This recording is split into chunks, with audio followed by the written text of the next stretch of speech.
A few weeks ago, Taiwan launched a spy tip line for Chinese citizens anywhere in the world. The CIA did it first, got 120 million views. So, did Taiwan's version work? And more importantly, why is Beijing now more rattled than the day it launched? Stick around, because what's happened since is more interesting than the launch itself.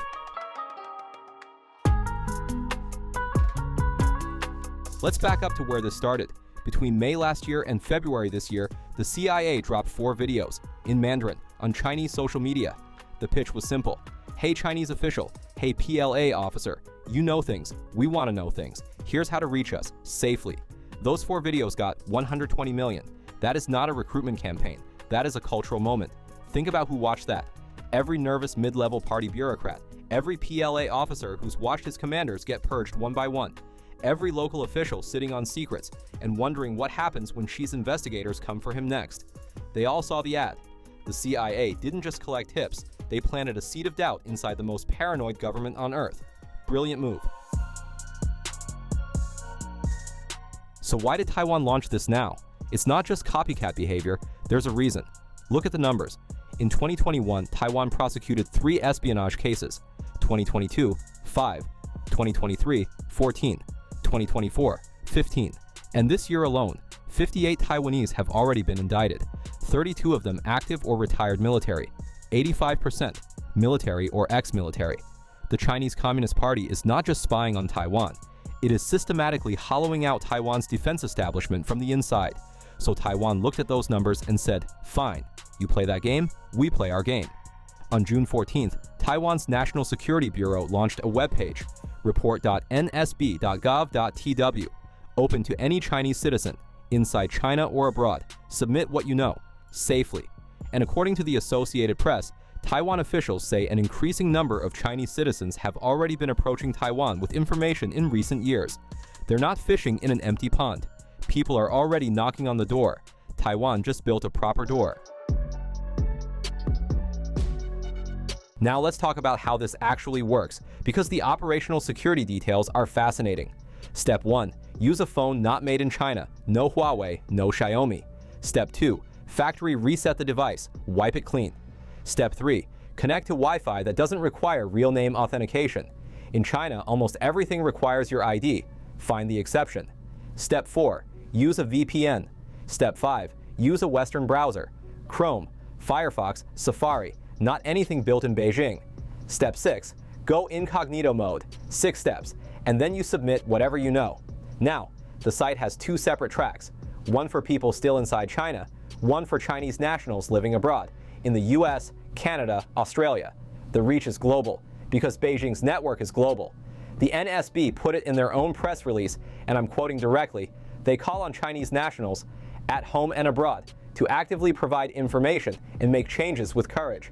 At home and abroad, that phrase is doing a lot of work. They also made a promotional video called Change, AI generated, 1 minute, Northern Chinese accent, simplified characters, made specifically for mainland audiences. There's one scene, a party official drinking coffee from a mug with a Taiwan map on it. I'm not sure that mug was available at the mainland Starbucks, but points for effort. The core idea is exactly right. Now, here's why Beijing is more rattled by this than almost anything Taiwan has done in years, and it's not about the tips.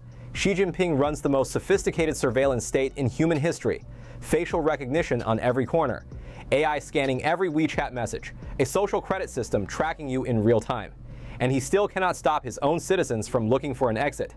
$1 trillion fled China last year.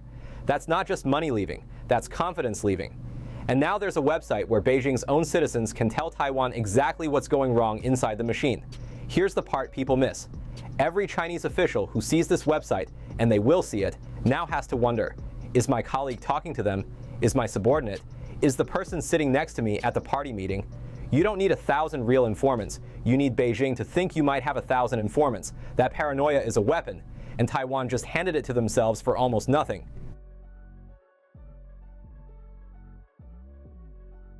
Now, I'll be fair. The critics have real arguments. Taiwan is not the CIA.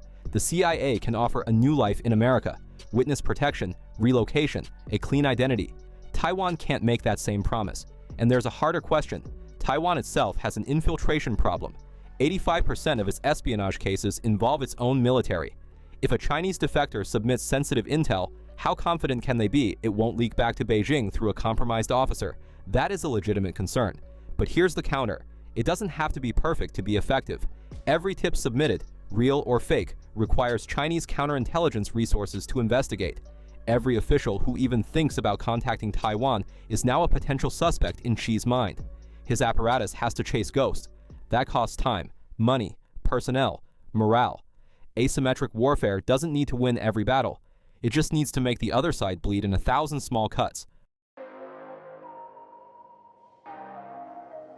But I want to flag something else, something most people in Washington aren't connecting yet.